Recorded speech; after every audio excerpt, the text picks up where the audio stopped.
What is compassionate listening, and how can I be a compassionate listener? Why is it important to be a compassionate listener in understanding cultures?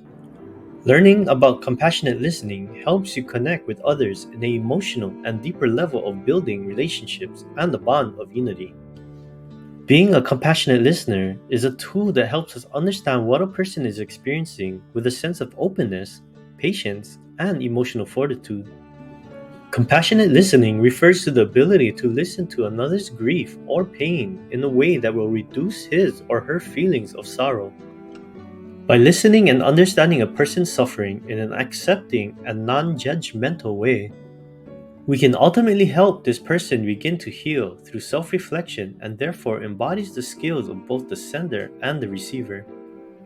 Practicing techniques, active and compassionate listening, and effective questioning is a great way to allow yourself the space to assess how your culture has impacted your cultural lens.